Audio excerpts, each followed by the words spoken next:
Hello and welcome to Spring 22 faculty training or adjunct faculty training. For those of you that don't know, I'm Maggie Miller, Director for Instructional Support and Online Learning. Tonight, we're going to go through reviewing a couple things, and then the meat of the training is really going to be concourse. So I'll give you kind of a list of what we're going over. NC 105, NC 201. Dr. Gardner is going to go over some semester reminders and then our concourse training. And then obviously I'm going to give you some of our instructional support opportunities at the end. Throughout any of this, please feel free to unmute and ask any questions. The first three things are really just going to be a review or just kind of hitting the surface of the content. So if you have any questions, just unmute and I can go a little deeper. First things first, NC 105. This has been around for a while.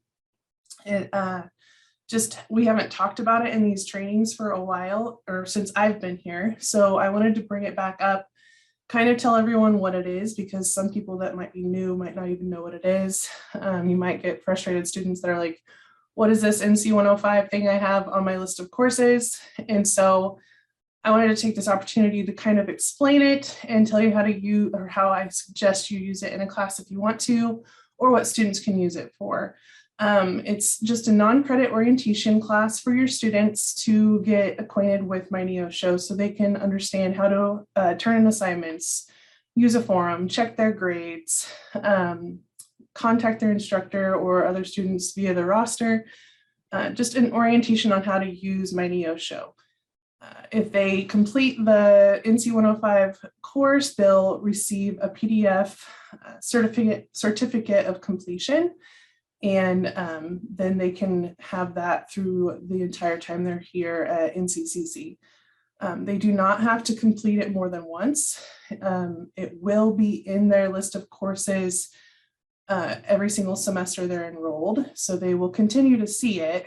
We just have to let them know that they don't have to take it every semester.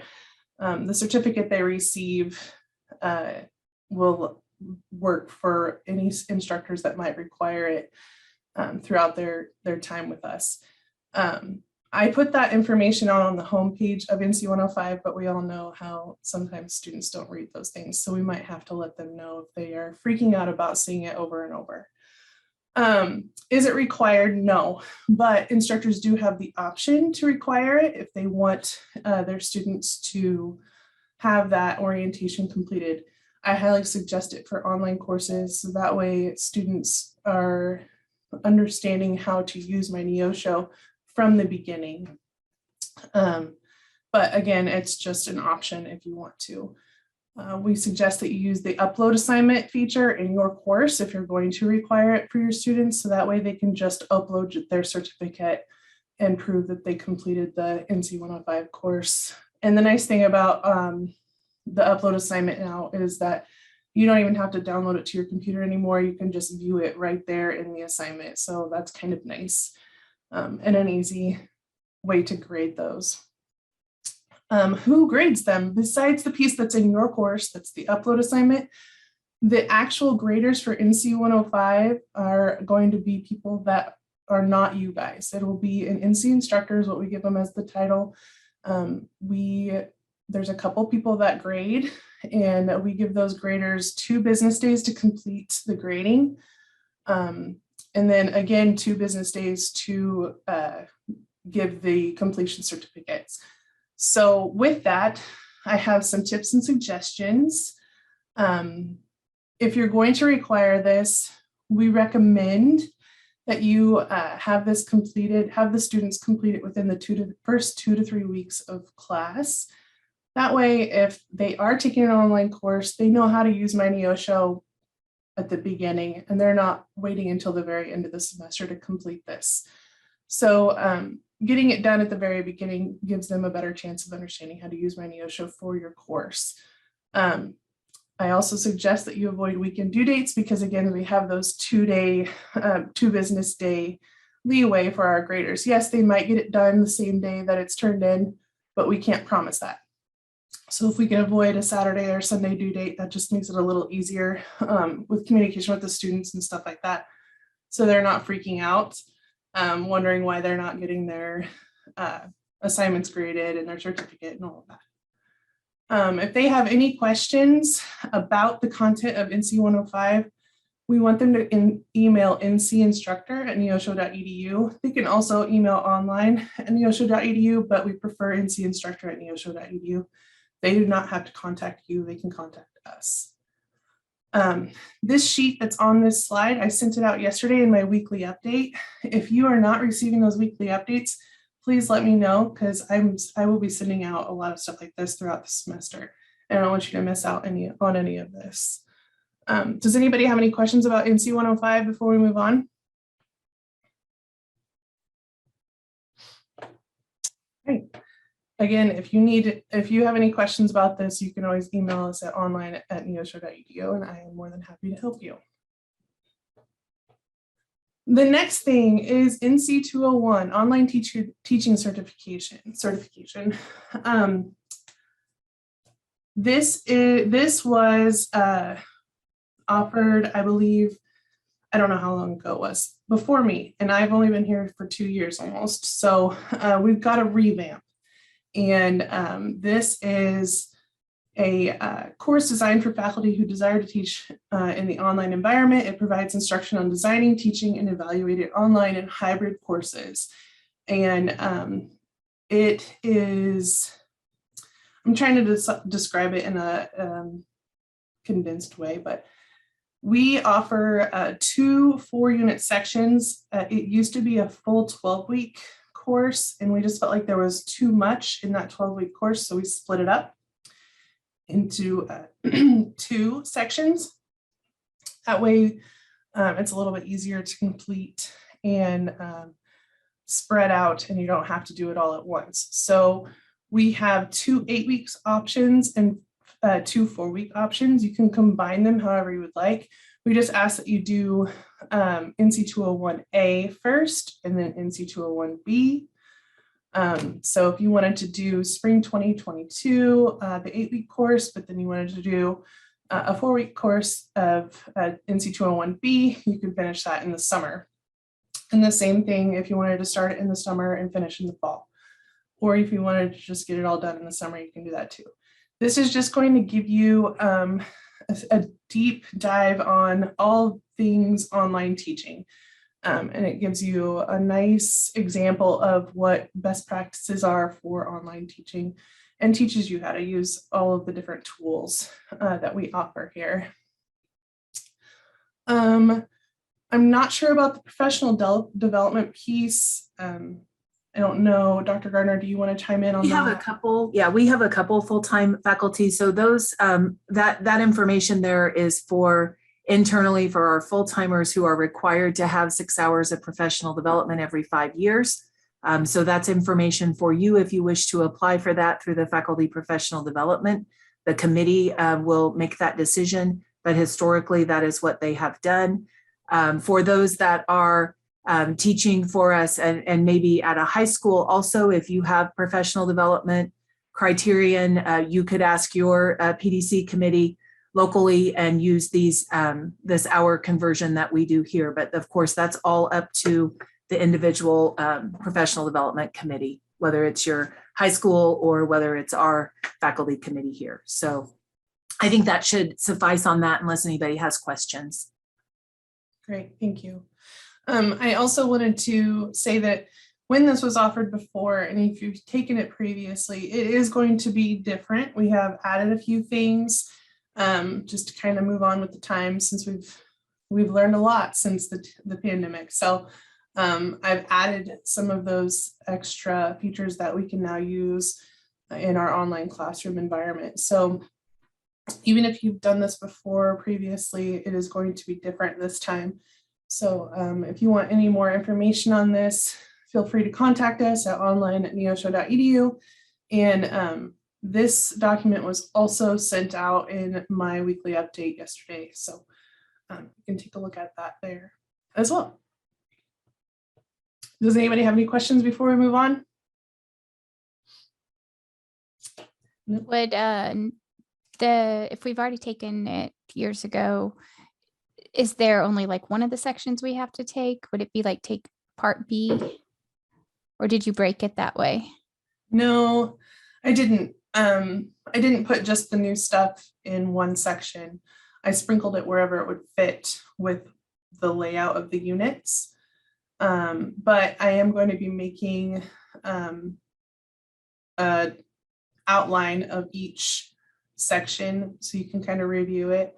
And for those of you that have taken it before, we might be able to do a one section kind of thing. Like I just need B because I learned all of the stuff in A the last time I took it. So that can be something we can work out. Thank you. Mm-hmm. Anybody else?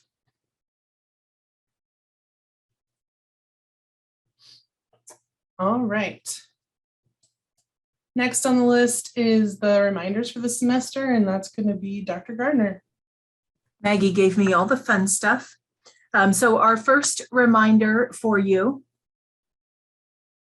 you do have to advance, Maggie, thank you. Certification, so we cannot stress the importance of certification rosters enough.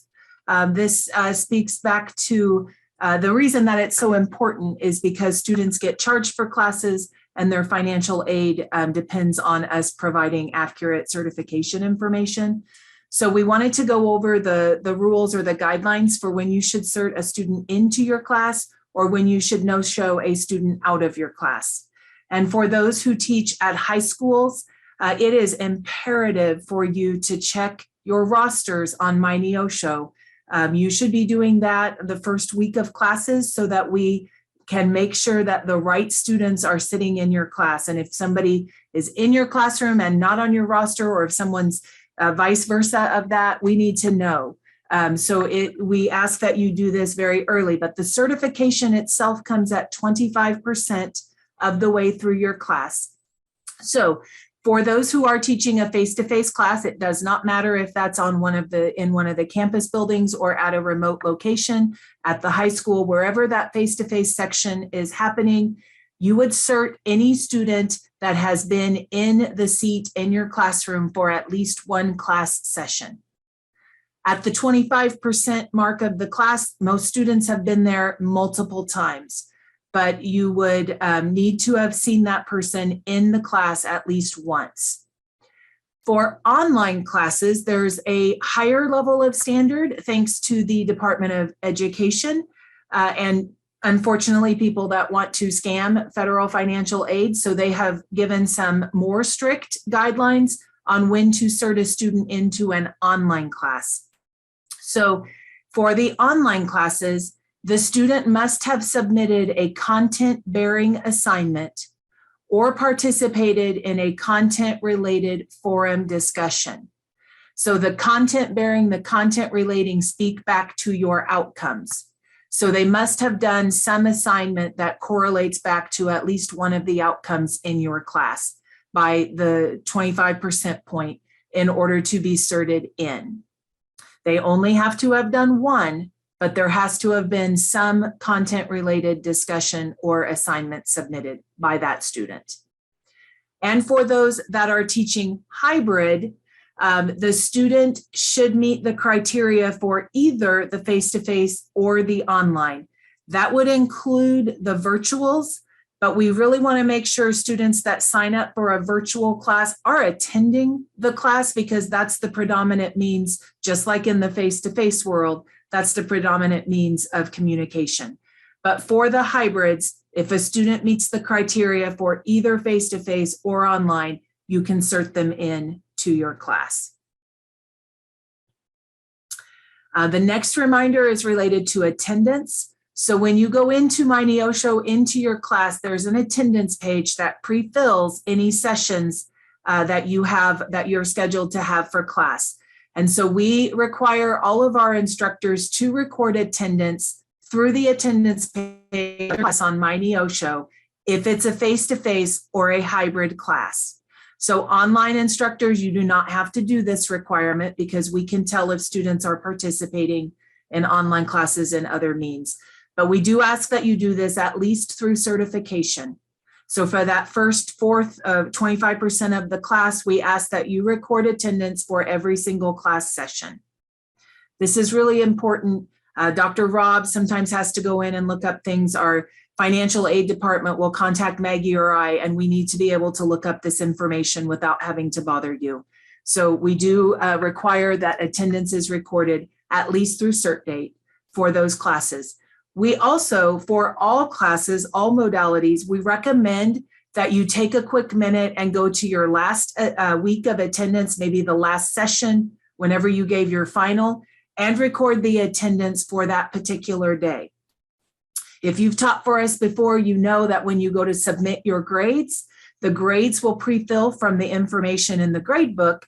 Your attendance data will also pre-fill from the data that's on your attendance page.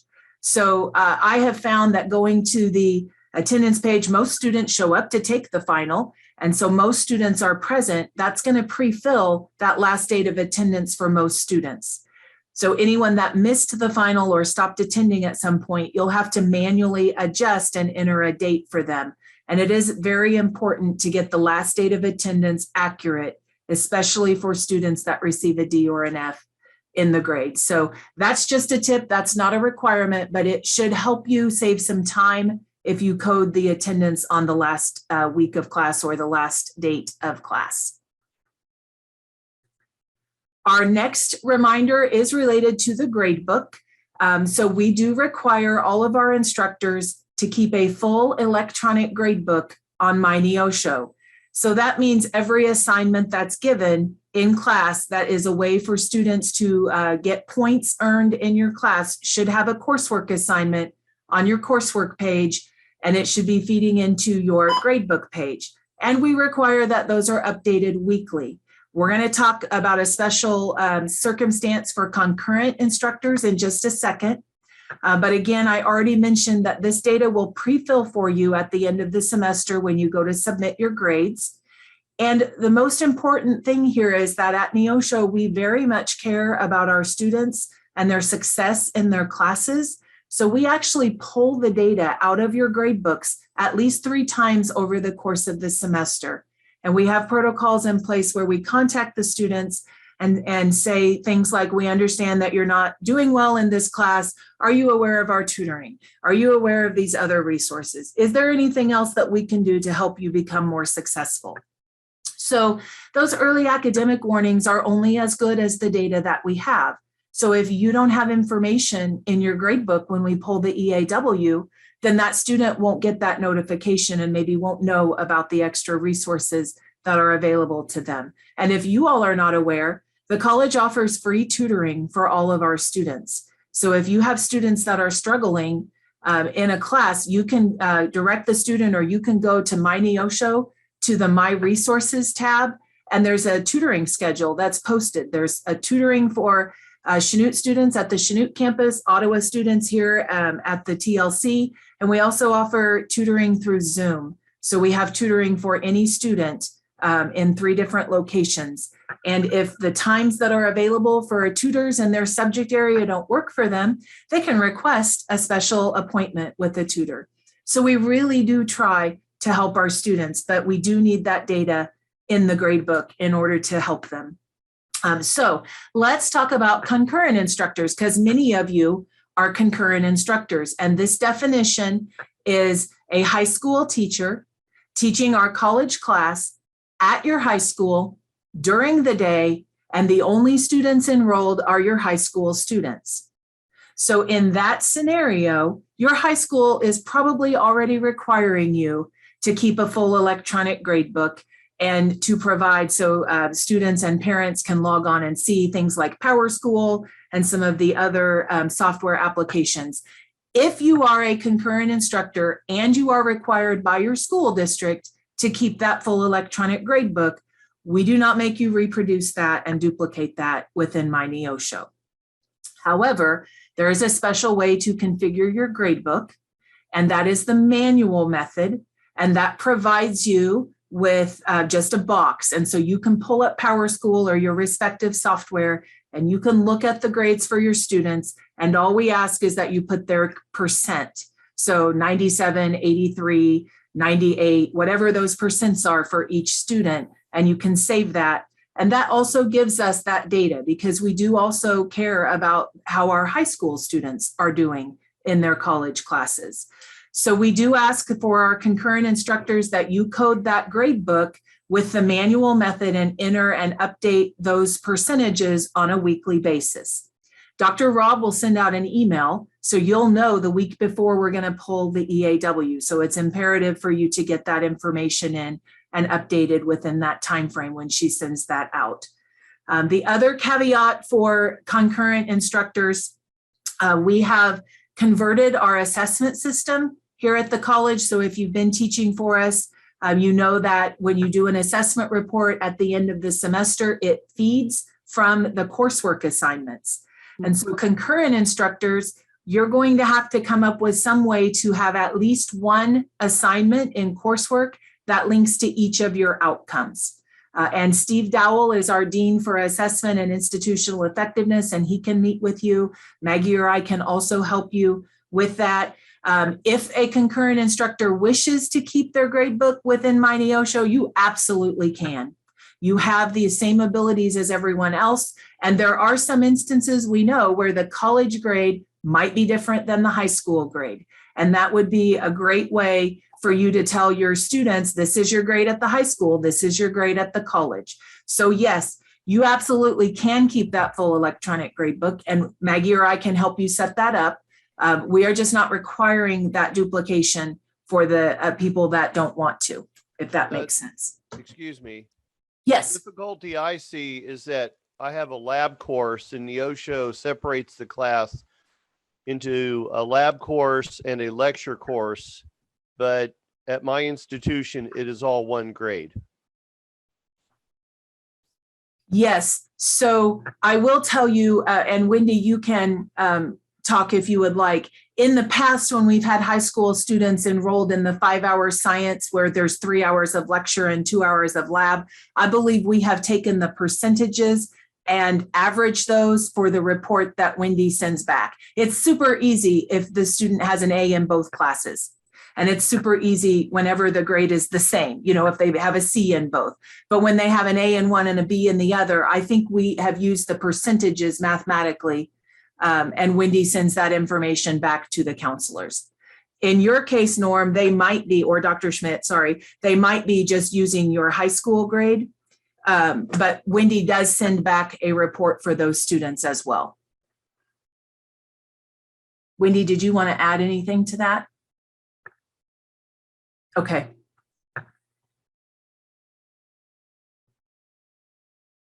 Okay. The next reminder is related to course eval. So our students, whether they are on a campus class and an online class in a high school, wherever they are meeting, they have the opportunity to evaluate every class that they take at the college.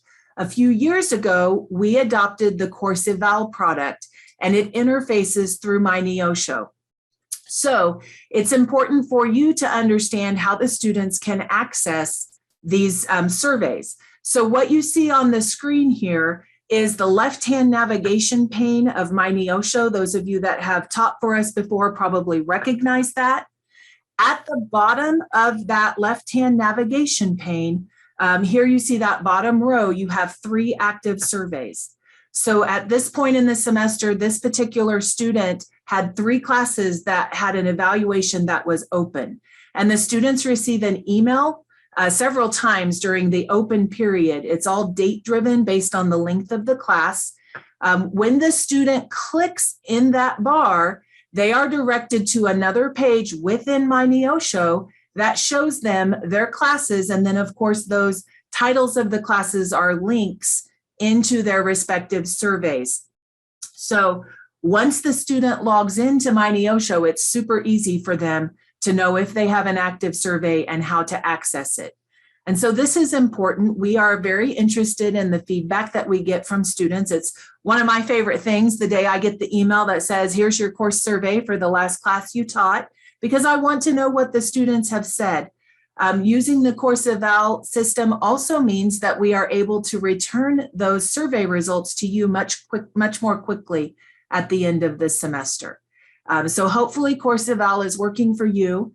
And we just wanted to show you so you can direct your students. They have to be able to log into My Neosho, but then that's all they have to do. Click on the bar that says you have active surveys, and then they'll see the surveys that are available for them to take.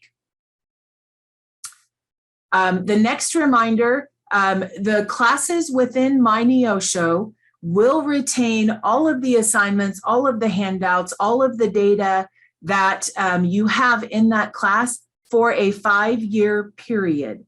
So if you've been teaching for the college for a few years, it's important to realize that once a class is more than 5 years old, all of those materials will be deleted. Many of you that teach will do a course copy from one semester to the next if you're teaching the same class. And so you're probably not too concerned about losing the class that's 5 years old because you've probably made some updates to it since it was taught. If you are teaching a class that maybe is only scheduled once every 4 semesters, and maybe we've had to cancel it a couple times for low enrollment, what you can do to preserve those materials, or anytime you want to preserve materials, you can email online@neosho.edu and ask for a portal-only section, and we can do a course copy of your materials into that portal-only section. Now, that isn't going to retain individual student grades on any assignment, but it will retain your assignments, any handouts that you have, anything else that you have coded into the system that normally transfers across in a course copy. So that's just a way for you to get a space on My Neosho to keep those materials. We also have instructors that like portal-only classes because they can work and make changes in their class without having to do it to a class they've taught or do it live in a real class. So you always have that option to request a portal-only section. But the important thing here is to realize that any class that's more than 5 years old, all of the materials are going to be deleted. That's just so we don't have a humongous server and we can try to keep My Neosho running more quickly. That's the whole reason for this. Maggie, I think this is my last slide. So the last reminder for me, those of you that utilize Zoom, and if you do not have a Zoom account with your Neosho email address, you can email online@neosho.edu and request one. We provide those pro accounts for all of our instructors. It's completely free to you. We encourage our instructors to keep online office hours, particularly if you're teaching an online class. Make yourself available in your Zoom room for an hour or two a week. That's great, and a lot of students will appreciate that and come in and see you. We are using Zoom for our virtual classes, of course, and Maggie or I can help you get the pages set up so that you and your students just go to your class on My Neosho and click the Zoom page, and you're redirected into Zoom. But some people, especially earlier in the pandemic when we were having classes that were meeting via Zoom, and some of you are still doing that, just a reminder that all of the recordings from the fall semester will be deleted this week. So if you have any Zoom recordings through the Neosho Education Plan on Zoom and you want to keep those, you need to go in and save those to your local device. A lot of people will save them, convert them to, and place them on YouTube. So you can do that. I just want to remind you that we'll be deleting all of those recordings later this week. And you can see the schedule for spring and summer. And with that, I think I'm done. I will continue to monitor chat if anybody wants to ask a question about anything I've covered. But now I think it's the meat time. So Maggie, it's over to you for concourse. Yay. Everybody's favorite thing, concourse. So I'm going to try and go as slow as possible. Sometimes I start going a little fast. So if I go too fast, please let me know and I will slow back down or go back to wherever you have a question. But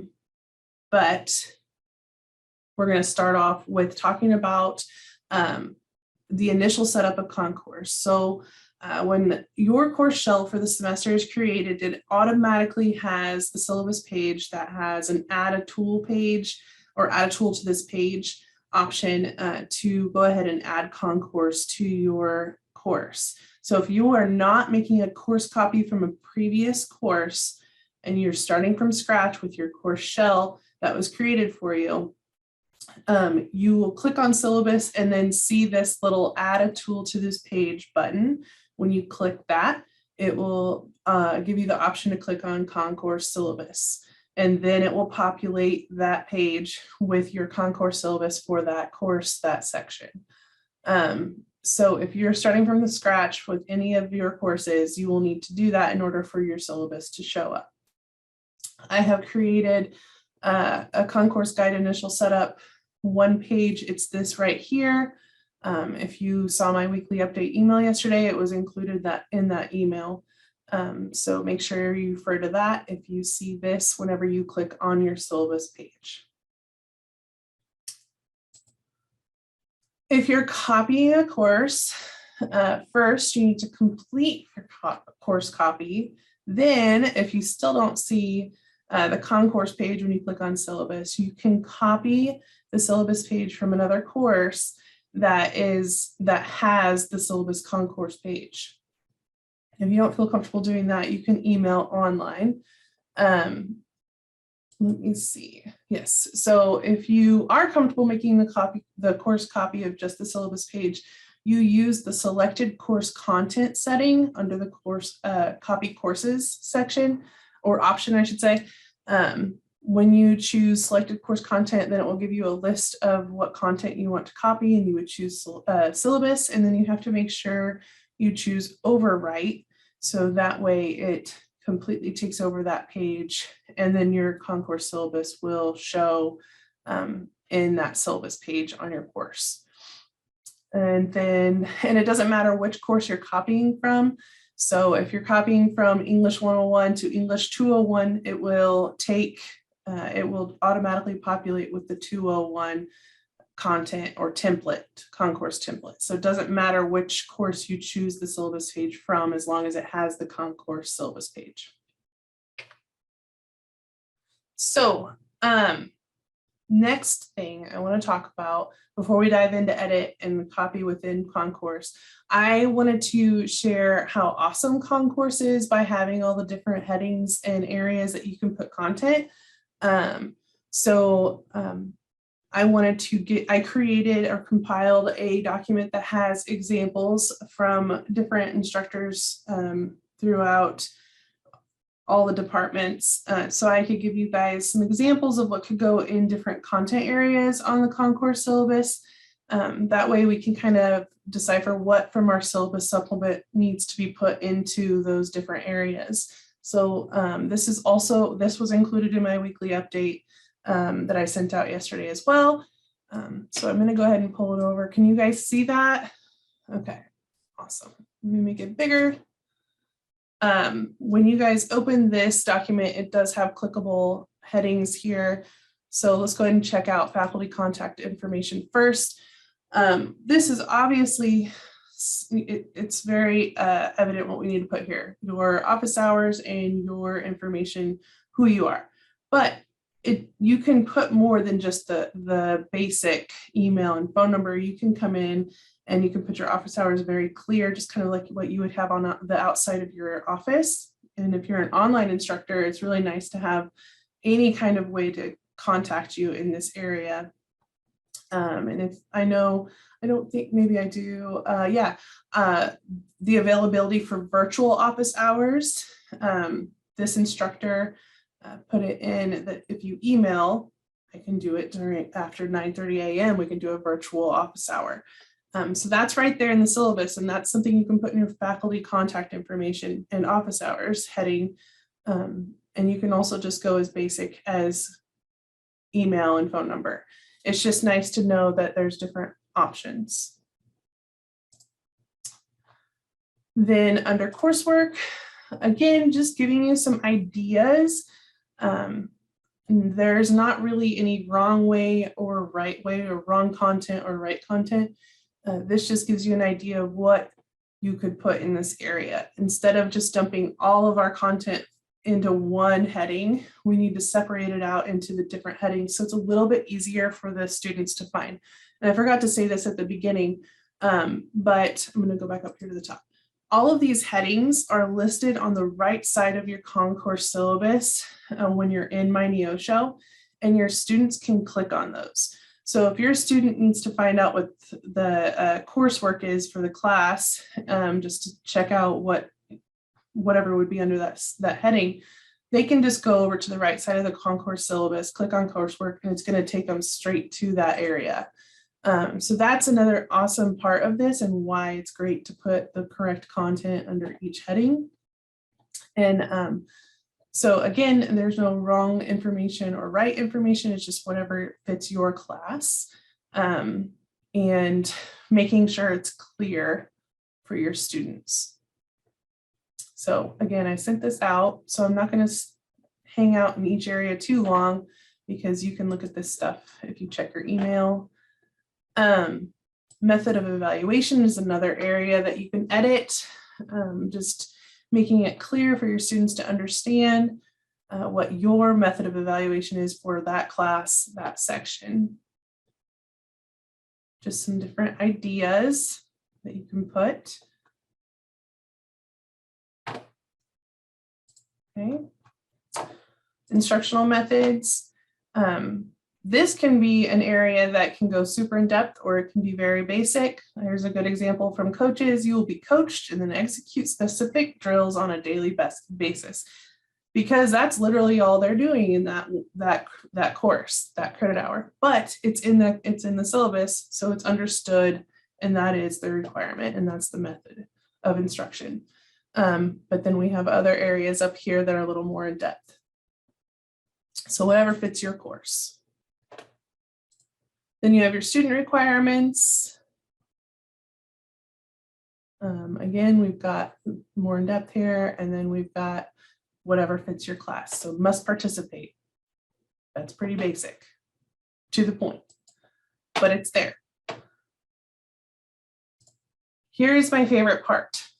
This is the area that I think students will probably use the most, and probably the most important part for me in a syllabus. And there's different ways that you can do it.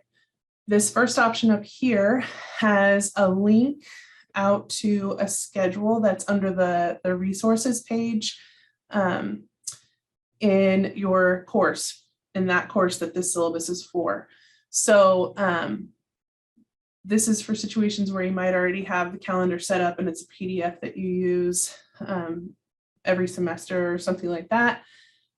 That's fine, that's great, you can link it here, but each semester you'll need to go in and make sure that you have this linked to the PDF that's in the resources for that My Neosho, for that course. The students won't match any other course because the students wouldn't be able to access it. So if you are wanting to use this option, just send an email to online@neosho.edu and I can help you with that. We also have tables that you can create within Concourse, and just makes it nice and clean, easy for the students to read. There's all kinds of different ways that you can create these schedules and calendars for students to view. Again, no wrong way. No, it's all whatever is going to work for your class, but these are some awesome examples to look at and review. Course policies. These are all something that you probably talk about at the beginning of your courses, at the beginning of each semester, but here is the contract piece. You know, it's in the document, it's in the syllabus. This is what we had to fall back on for attendance, any kind of tardiness, late work. This is where you want to make sure you have all of those policies that you require from your students. Maybe you don't have this many, but we all have a certain amount of requirements. And so this is a great place to put all of those. And I only have 2 examples here because it's pretty self-explanatory with the headings on what should go in these sections.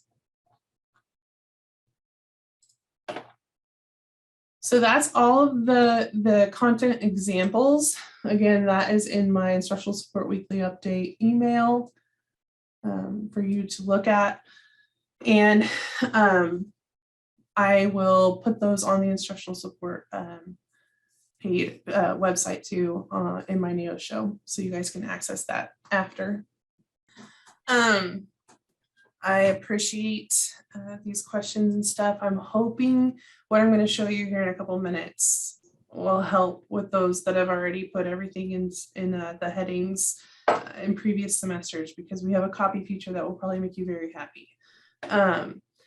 First, though, we're going to talk about editing before we get to the copy part. I have a handout that is going to talk about editing. This was sent out in my email, so you have access to it. The most important part when you're going in to edit your syllabus is that once you click on the orange syllabus page on the left, the Concord syllabus opens up, and then at the very top, you have to scroll to the very top, you'll have a syllabus button that you can click on, and then you'll click on edit. Once you do that, then you'll have the option to click on these yellow pencils, or you can click on the green buttons that add an entry. It's up to you on how you want to do it. The pencil does perfectly fine for any kind of content you want to put under each of the headings. When you click on the pencil, it brings up a edit box that you can put your content in. This is where you can put links. You can just copy and paste your text here from your PDF syllabus that you might have, or you can just directly type in this section. You want to make sure that you do not type it where it says only shown in editor, which is the comments section, because then your content will not show to your students. So make sure you put it in the notes section. But like I said, this handout is in my weekly instructional support weekly update, and it will give you those screenshots and step-by-step instructions on how to edit your syllabus. Once you're done editing and you want to get out of the edit mode, you go back up to your syllabus button and click view, and it will take it back to just viewing your syllabus. So copying content in Concourse, you can copy and paste if you would like, if you feel comfortable with copy paste and you don't want to do copying within Concourse, that's completely fine and easy to do. You would just do it with the edit feature that I was just showing you. But there is an awesome, easy way to copy from previous semester or course to course content in Concourse. So I have a handout. I know that surprises you, with lots of screenshots. So under that same syllabus button, you're going to go down to copy, and you're going to choose this first option that says copy from. So you're going to be in the course that you have a blank Concourse syllabus that you need to add content to. And you're going to go to this copy feature, and it says copy from another course to this course. So then when you click on that, it brings up these options. It allows you to choose what time frame you're getting your course from, the course that has content in it. Brings up the list of options. You're going to click copy on the one that you know has content that you want. And then you get to choose what areas of content you want to copy. So if you teach the same course, you just have 5 sections of the same course, you could clearly copy all of this across the way. You can do all 7 and click copy. If you have different courses that have different coursework, but you want to copy your content and contact information, your instructional methods or student requirements or whatever, anything that might be the same across the board, you can just select those and then click copy. Once you click copy, it takes you right back into the syllabus, and you can now see the content that you copied in. So you're just doing an easy, how many clicks?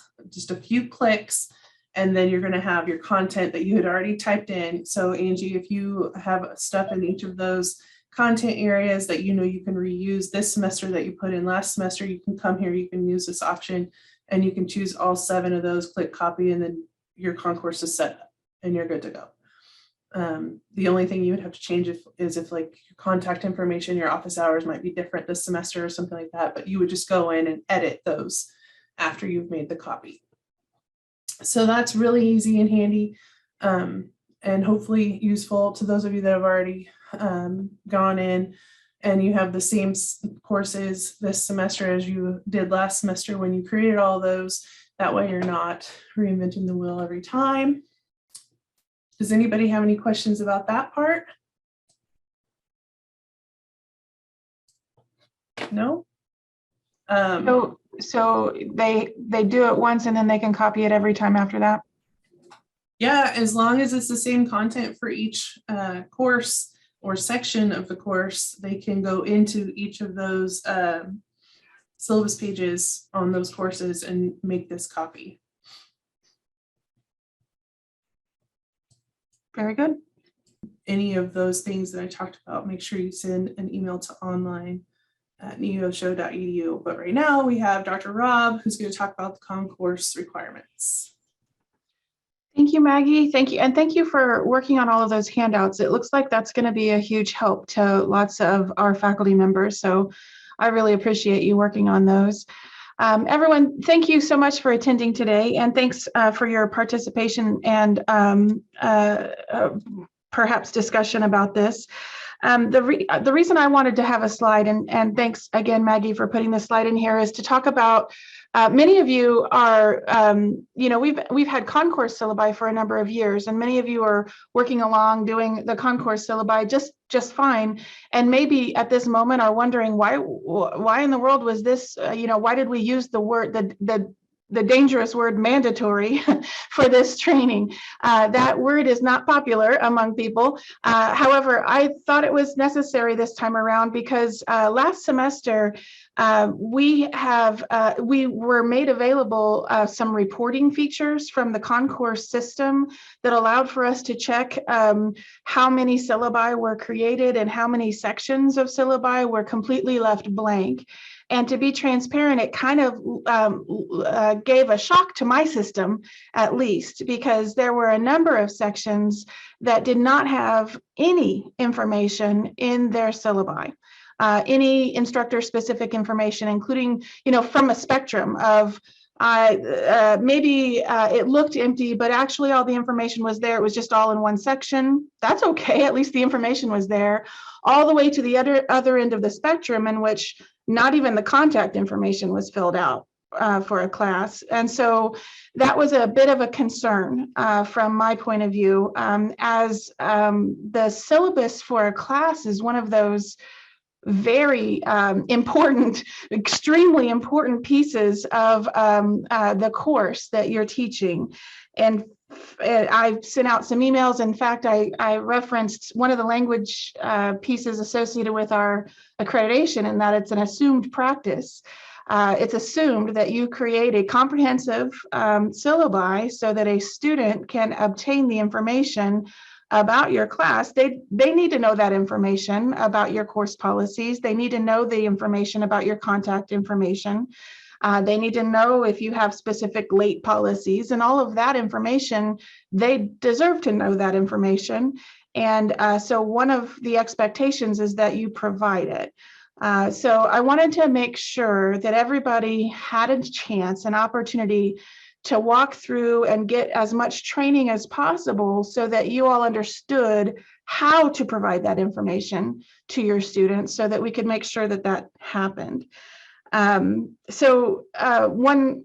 of the reasons I asked Maggie to present this to you and to provide those handouts is just to make sure everyone understood how to do this, because it's still relatively new, and I understand that, and so not everybody might be up to speed, but hopefully in the next couple of days and weeks you will be up to speed, and when we run that report again, we can see much different results the next time that occurs.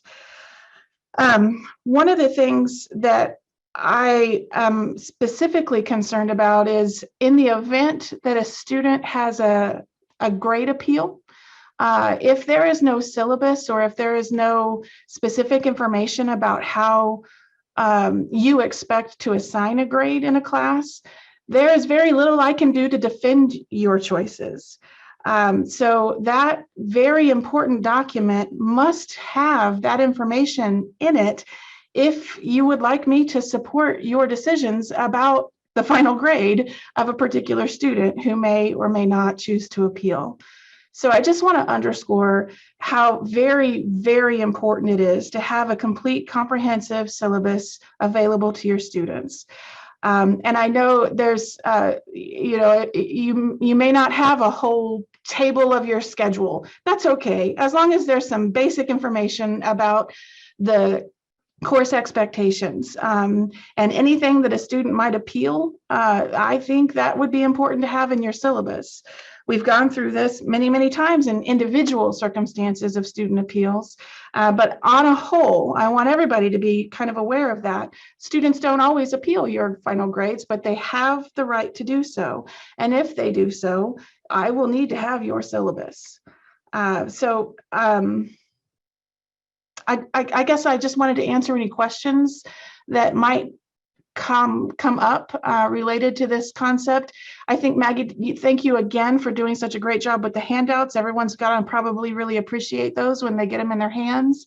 But I want to answer any questions that you might have. Anyone? Sarah? Yeah. I just picked up my book so I could see what I did on my syllabus. And a lot of the information had been put in for, after the course policies, institutional policies were done. But there were 3 that I didn't do, and I haven't done in the past for syllabus, as far as I can tell. One was the course schedule calendar. Now it is in my resources and also on a page showing that. Is that a crucial thing for the syllabus? No, as long as you provide that to students, it's not crucial. Would it be best practice for you to link to that in the syllabus so a student who's looking through your syllabus could find that easily? Absolutely, that would be best practice, but it is not crucial. And I don't want to make any hard rules about what must be and what thing. That's why Maggie provided all of those examples so you could see what other people are doing. Your class is different than anyone else's class because it's your class, and I don't want to dictate what goes in those sections, but I want you to put your feet in the shoes of your student and your potential student, so that as they're working through that syllabus, they can find information relative to your class that is easy to locate. So Dawn, to answer that is no, it is not crucial. You will not, you do not have to do that. Is it best practice? It'd be great if you did. Okay, and then there was 2 others that really I didn't see. I went back to some of my old syllabus back a couple years too. And one was instructional method and then the student requirements. And I don't recall ever seeing that in the past. So I never brought it forward when I took these courses. And it doesn't really indicate from what I see here, maybe in the computer, what those 2 particular sections, because I might have put it someplace else. Yeah, absolutely. That was one of the things that we found as we were looking at that report that I mentioned that said, okay, these are all blank. One of the things that we found was that some people put information related to both categories in just one of the categories. And that's okay. The information is there. Some of the titles of those sections kind of overlap, in my mind, even too. So these were just sections from, some of you will recall that we used to have a master syllabus and a syllabus supplement, and the syllabus supplement had a template that provided some headings. This is the kind of a similar thing. We provided those headings. We don't want them all to be blank if you're not putting that information there somewhere, but I'm not going to force you to, put your stuff in the box, we're going to run this report again. And if all of those sections are blank, we'll probably bring your syllabus up and say, okay, well, there's the information. But if it's just not there, that's where the problem lies, if that makes sense. Yeah, So it does. so Maggie's provided you with some good examples of how you could fill those sections if you want. And if they're all blank and none of that information is present, then we've got a problem. But if they're all blank except for one and you've got all your stuff in one, that's not ideal for the student, but at least your information is there. Sarah, I think a lot of things, like for me, for example, I took my syllabus supplement from before, copied it, stuck it under course requirements and went on. So there might have been a lot of zeros. It was all there, and I think that a lot of us probably did that last minute, getting ready for the semester, took the old document we created and probably just put it under one heading. So that's a my good, bad. I would absolutely agree with that, Mindy. But this is now a good time for you to hit refresh, and instead of copying forward, maybe take a separate look at your syllabus and say, okay, what's the best way this would look for a student? Other questions? One question I have for Maggie is when you have that handout, will that show how to link the calendar in the box? I do not have that in the example, but if you shoot me an email to online@neosho.edu, I can show you how to do that. Okay,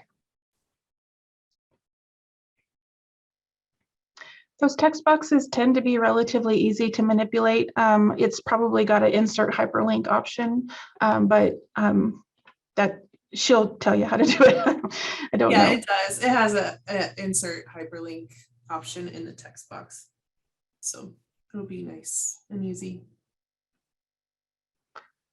What other questions can I answer for y'all?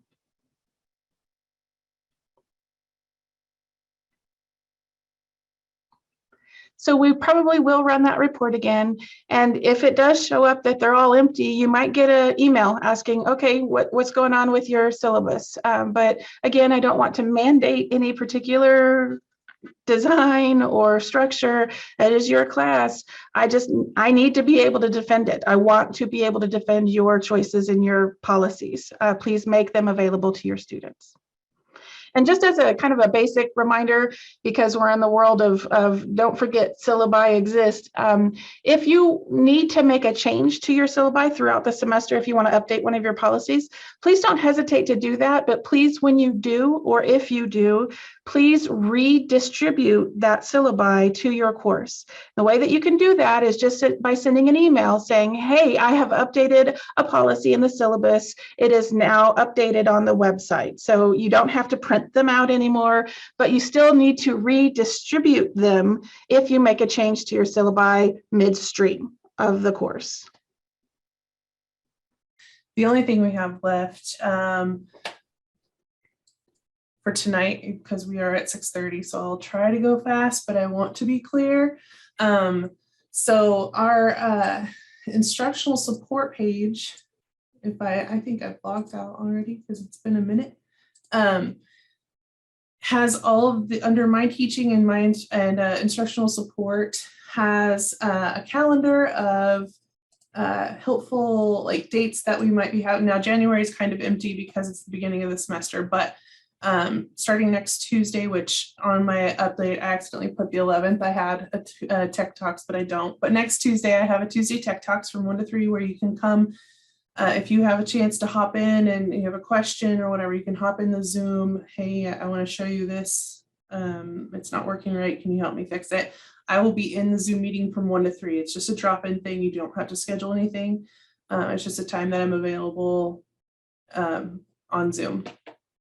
Desk side coaching, this is what we were talking about, the one-on-one. You click on this desk side, request desk side coaching. It takes you to a Calendly calendar. Click on the date that you're looking for and it shows you my availability. And then you choose a date, a time. If you want to have 2 slots, 2 30-minute sections back to back, choose those times and it will set up a calendar event on your calendar and on my calendar, and it's set up. You don't have to email anybody. You can just do it from this website right here. Then over here, we have the training videos, and I will also start putting all of these handouts that I showed you today and emailed you yesterday. I'll have a section right here that has handouts. And then there's a chat feature you can investigate. And if you have any questions, you can ask me how to use that too. So that page is very helpful, I would hope. It's under my teaching and then instructional support. The weekly update email, I've said that probably 17 times during this entire training, but it is really important. And so I know sometimes it can go in your junk email, or you see the same thing. So it's like, it's just the instructional support weekly update, you know, whatever. But I send out information that might be helpful to you or important to know about, like when concourse syllabi are created. So that way, you know, okay, it's going to be created next week, or, oh, it's been created. I can go in there and start working on them. Or like in the message I sent yesterday, just letting you know to check your course availability on my Neosho on your courses under Course Manager to make sure that they are set to be open on the 18th when we start course classes. So just things like that should be helpful to you. And then that way, maybe it saves you an email to me asking me a question that may have been covered in this weekly update email. And what else was I going to say? I don't know. But, oh, I know, emailing. If you do have questions, best place is online at neosho.edu. It will go to Dr. Gardner and myself if you send it there. It won't get mixed up with all of our ridiculous amount of emails we get all day. If you send it to our personal emails, if you send it just online at neosho.edu, I guarantee you'll get reached faster. So send emails to online at neosho.edu if you have any questions. You can always call us if you have any questions. But most importantly, knowing that we are here to help you and we want to make it a successful semester. Does anybody have any questions?